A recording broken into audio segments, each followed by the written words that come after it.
সরকার fire সার্ভিসের টাকা দেয় এমনি একটা পলে পলাত আগুন লাগছে পানি নিয়ে চাষ দেখ না যে পলে পলাই নিবি নি আবার চলে গেল।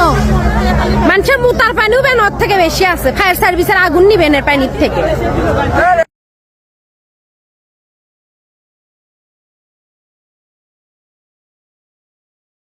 ফায়ার সার্ভিস ওকে 1 ঘন্টা হলো ফোন দিয়ে ফায়ার সার্ভিসের কোনো দেখা নাই, আর আসে 10 মিনিট পানি না দিতে আগুন না নিবে থেকে ফায়ার সার্ভিসেরা চলে গেছে।